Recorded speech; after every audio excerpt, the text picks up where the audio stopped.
감사합니다. 감사합니다. 부자노동자입니다. 이번 시간은 용접기능사 기출문제 풀이 5번째 시간입니다. 자, 저번 시간에 한 것 중에서 문제가 좀 이상해서 제가 문제를 다시 고쳤어요. 가스용접에서 전진법과 비교와 후진법의 특성으로 틀린 거예요. 틀린 거. 기계적 성질이 우수하다. 후진법이 전진법보다 기계 성질이 좀 우수합니다.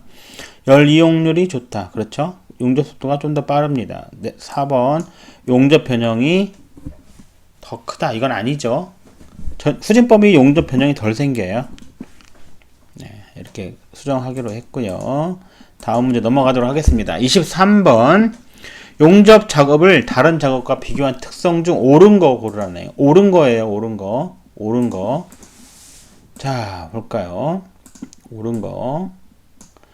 이음 효율이 높고 성능이 우수하다. 그렇죠. 이음 효율이 굉장히 높아요. 성능이 우수하고요. 두 번째, 복잡한 구조물을 만들 수 없다. 아니죠. 이게 답은 일단 1번이네요. 옳은 거니까. 복잡한 구조물 만들 수 있죠. 용접으로 만들 수 있는 거 엄청 많잖아요. 비행기도 만들고, 자전거도 만들고, 또, 철도도 만들고요. 배도 만들고, 잠수함도 만들고, 별거 다 만들잖아요. 그죠? 복잡한 구조 만들 수 있어요. 세 번째, 요새는 조각하시는 분들이나 예술하시는 분들도 용접을 해서 조각하시는 분 많더라고요. 그렇게 어려운 형상들 막 용접해서 만드는 경우가 많습니다. 세 번째, 기밀, 수밀, 유밀이 어렵다. 아니죠. 기밀은 기체를 밀봉하는 거예요. 못 들어오게 막는 거예요. 들어갔다 나갔다 못하게. 술은 물이고요. 유는 유체겠죠. 이거 아니죠. 용접해놓으면 안 새잖아요. 그죠? 이것도 이게 틀린 거네요. 변형이 적다. 아니죠. 변형 엄청 생긴다고 했잖아요. 변형과의 전쟁이죠. 네, 답은 1번이 되겠습니다. 자, 다음 문제 24번 피부과학 용접에서 일반적으로 용접 모재 흡수되는 용량은 용접 입열의 몇 프로인가. 그러니까 용접 입열의 몇 프로가 용접 모재에 흡수되냐 이 말이잖아요. 몇 프로 흡수될까요? 찍어도 그냥 100% 들어가진 않을 거 아니에요? 그렇게 효율이 높게 들어갈 수가 없잖아요. 100%는 아니겠지만 100%에 가깝지 않겠습니까? 뭐 제 생각은 그런데요. 자, 그러면 볼까요? 네, 3번이겠네요. 3번. 75에서 85% 정도 들어간답니다. 제 생각은 이 정도 되지 않을까? 100%가 된다는 건 좀 힘들 것 같아요. 100%가 다 들어갈 수가 없죠. 공기 중에 열도 날아갈 수도 있고 막 그렇잖아요. 제 생각에는 75에서 85%. 실제 그렇답니다. 자, 다음 문제. 25번 피부아크 용접기 구비 조건으로 맞는 것은 맞는 거예요. 좀 문제가 이렇게 좀 평이하네요. 이렇게 쉬워도 되나? 이런 거는 굳이 공부 안 해도 맞을 수 있는 것들이잖아요. 그죠? 역률 및 효율이 좋아야 한다. 맞죠? 맞는 거면 1번이네요. 그러면. 구조가 복잡하고 취급이 어려워야 한다. 아니죠. 좀 구조도 단순하고 취급도 쉬워야 되죠. 아크 발생이 어려워야 한다. 그러면 안 돼. 누가 하겠어요? 아크 발생 쉬워야 되죠. 일정한 아크가 유지돼야 된다지. 유지되면 안 된다. 이건 다 틀린 거죠. 답은 1번이 되겠습니다. 이런 거는 도덕 문제죠. 그냥 잘 읽어만 보면 맞출 수 있어요. 근데 이 맞는 것은 아닌 것은 이런 것에 막 틀리는 경우 있어요. 그러니까 문제를 끝까지 읽어보시고 한 번만 읽지 마시고요. 2번 읽어보시는 습관을 기르세요. 문제를 이렇게 처음부터 끝까지 한번 쭉 읽었잖아요. 다시 한번 이렇게 쭉 읽는 이런 습관을 기르시면은 실수하지 않을 수 있습니다. 다음 문제 볼까요? 26번 피부과학 용접 홀더 중 모든 부분이 절연되어 있는 홀더는 A형 홀더라 한다 그랬죠? A형 홀더. A형 홀더는 모두가 절연되어 있는 거예요. 이렇게 홀더 보면은요. 이렇게 해가지고 이렇게 되어 있고요. 이렇게 돼서 이렇게 해가지고 이렇게 되어 있고요. 이렇게 손이 이렇게 손으로 잡는 요 부분도 절연되어 있고 여기도 절연되어 있고 다 절연되어 있는 거예요. 이 용접 그러니까 용접봉을 무는 요 부분 빼고 이 부분 빼고요. 나머지는 이렇게 가 있겠죠. 요 부분 손잡이 부분뿐만 아니라 이런 모든 데가 다 절연되어 있는 홀더를 A형 홀더라 합니다. 자, 이런 것은 별로 어렵지 않은 문제죠? 또 알고는 있어야 돼요. 예를 들어서 여기 지금 여기 홀더 부분에 보면은요. 이 홀더 부분에 보면은 우리 샀을 때 이걸 홀더를 사잖아요. 그러면 여기에 이렇게 써 있어요. 보통 보면 A 350 이런 식으로 써 있어요. 이게 무슨 뜻일까요? 이게 A형 홀더란 뜻이죠. 여기 잠깐 A형 홀더고 350은요. 350A까지는 용접할 수 있다는 뜻이죠. 이 홀더가 350A까지는 버틴다는 거죠. 녹아버리거나 이러지 않는다는 거죠. 네. 자, 다음 문제 넘어가겠습니다. 27번 가스 용접에 사용되는 가연성 가스의 성질로 틀린 거예요. 틀린 거 1번 연소 속도가 늦어야 한다. 만약 연소 속도가 늦으면 어떻게 될까요? 옆 팀에서는 용접하고 벌써 가버렸는데 연소 속도가 늦으면 세워라 내워라 하면은 우리는 언제 가요 집에? 그죠? 연소 속도가 조금 빨라야 되지 않겠습니까? 빨라야 빨리빨리 하고 집에 갈 거 아니에요. 그죠? 불꽃 온도가 높아야 한다. 맞죠? 불꽃 온도가 높아야 잘 녹을 거 아니에요? 용융금속과 화학반은 일으키지 말아야 돼요. 당연히 일으키지 말아야 되죠. 발화력도 커야 됩니다. 그래서 연소 속도가 늦어야 한다. 이거는 당연히 안 되겠죠. 이렇게 하면은 집에 언제 가요? 그죠? 네. 다음 문제 보도록 하겠습니다. 28번 피복 금속 아크 용접 피복 금속 아크 용접봉에서 피복제 주된 역할에 대한 설명을 틀린 건 피복 아크 용접봉인데 금속이 왜 들어갔나 모르겠네요. 이거 이것도. 잘했어.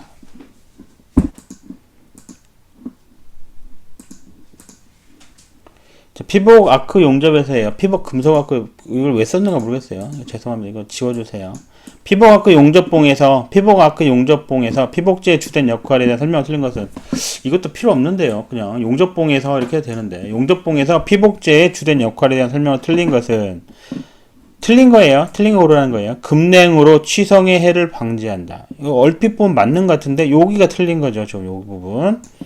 급냉하면 취성이 생기잖아요. 그죠?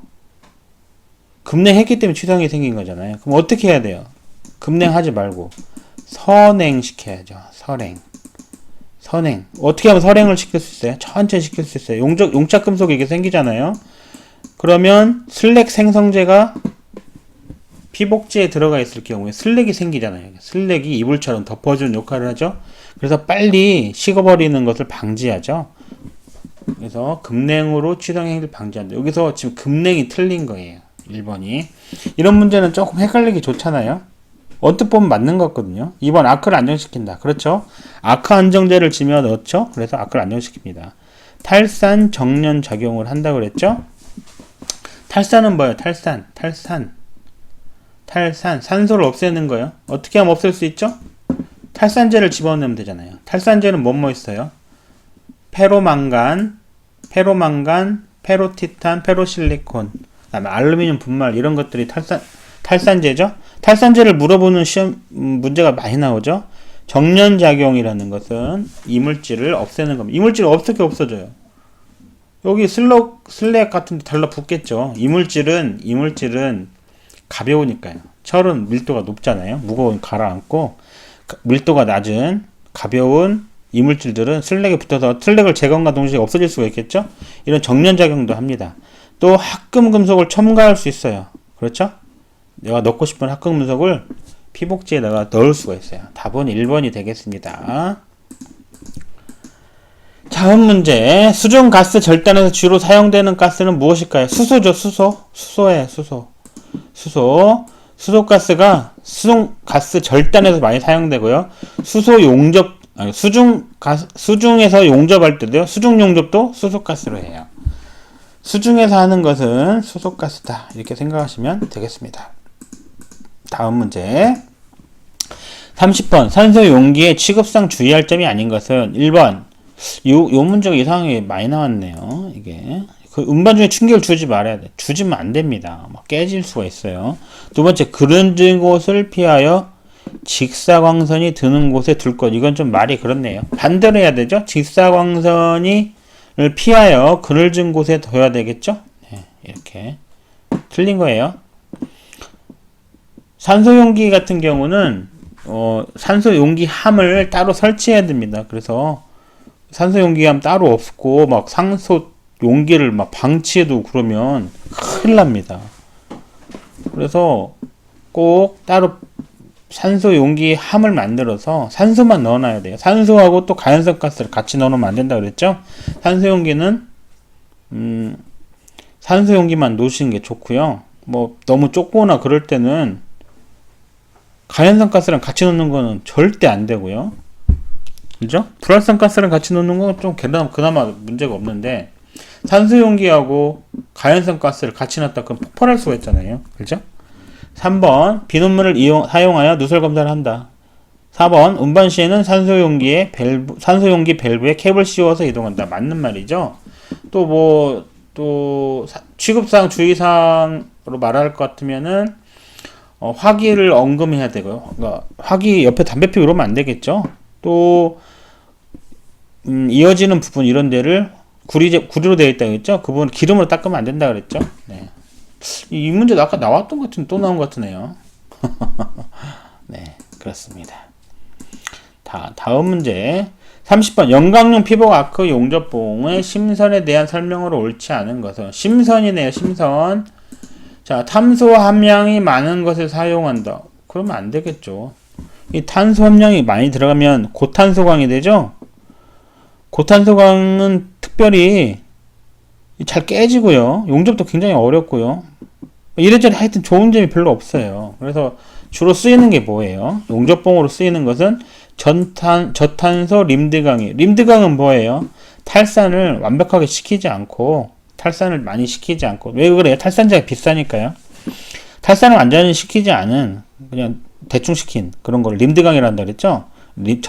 저탄소 림드강을 많이 사용합니다. 그래서 림드강의 사용처가 용접봉이나 용접 재료에 많이 들어간다고 그랬죠? 네. 이거 또 기억하셔야 되고요. 황이나 인 등의 불순물을 적게 함유한 걸 사용한다. 황이 들어가면 어떻게 돼? 황이 너무 많이 들어가면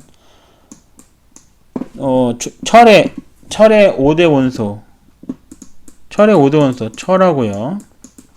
실리콘, 규소죠? 또 뭐 있어요? 또 망간, 인, 황 이런 것들이 철의 5대 원소죠? 또 빠진 거 뭐 있어요? 탄소 빠졌네. 탄소, 규소, 망간, 인, 황 이런 것들이 강의 5대 원소잖아요. 그 중에서 이 황은 고온균열의 원인이 된다 그랬죠? 고온균열의 원인이 돼요. 고온균열의 원인이 되죠? 그럼 고온균열의 원인이 되는데 이걸 막기 위해서 뭘 넣으면 된다 그랬죠? 망간을 집어넣으면 되죠? 망간을 집어넣으면 고온균열을 해를 방지할 수가 있습니다. 이는 어때요? 이는 청열치성이나 상온치성의 원인이 되죠? 그래서 황이나 인 등의 불순물이 적게 함유한 것을 당연히 사용하셔야 되겠죠. 황은 고온균열 원인이 되고 인은 너무 많이 들어가면은 안 들어갈 수는 없지만요. 너무 많이 들어가면은 저온치성의 원인이 되죠. 4번은 이 문제를 제가 보니까 무슨 말인지 모르겠어요. 그래서 뺐습니다. 답은 1번이에요. 어쨌든 답은 1번이고요. 4번은 다른 내용인데 제가 이해를 못하겠어 그냥 뺐어요. 왜 이거는 3번밖에 없지 이렇게 생각하실 수도 있는데 참고하세요. 31번 부탄가스의 화학기호로 맞는 것은 부탄가스의 화학기호예요. C4H10 정답이네요. C4H10 이런 게 시험에 나온 적이 있었네요. C3H8은 뭐예요? C3H8 프로판가스. C2H2는 아세틸렌. C4H10은 메탄이죠. 메탄입니다. 또 가연성 가스 뭐 있을까요? 수소가스 있잖아요. 수소가스 있죠? 수소가스 있어요. 뭐 이 정도는 기본이니까 다 아셔야 됩니다. 이 정도는 그래도 용접 기능사까지 되시는데 뭐 이 정도는 당연히 알아야 되는 거 아닐까요? 부탄가스 C4H10 우리 그 삼겹살 구워 먹는 부탄가스 있잖아요. 그 부탄이에요. C4H10.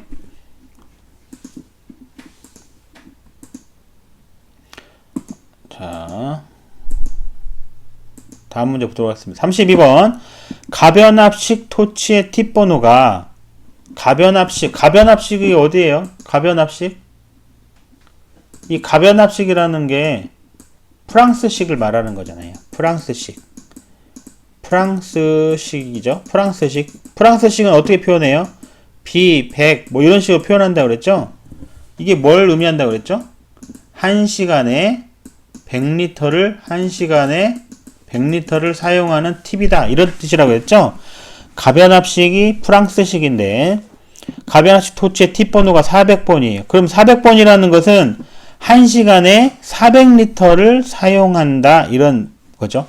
이 토치 팁 번호가 400 되어 있으면은, 1시간에 400리터를 사용하는 팁이구나. 이렇게 알 수가 있죠. 중성불꽃으로 약 1시간 동안 용접할 때 아세틸렌가스의 소비량은 얼마일까요? 그러면 이 400번이라는 게 1시간 동안 400리터를 쓴다는 내용이잖아요. 답 400이네요. 그렇죠? 답은 답 1번 400이네요. 그죠? 이렇게 쉽게 나올까요? 네, 이렇게 쉽게 나올 수도 있어요.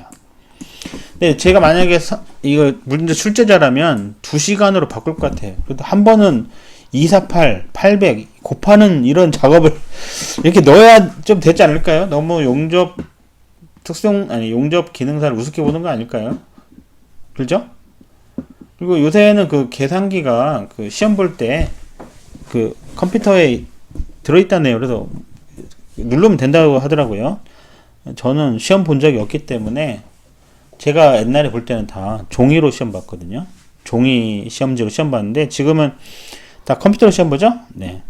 그래서 제가 만약에 시험 출제자라면 2시간이라든지 뭐 좀 어렵게 하려면 4시간 이 정도까지는 할 것 같아요.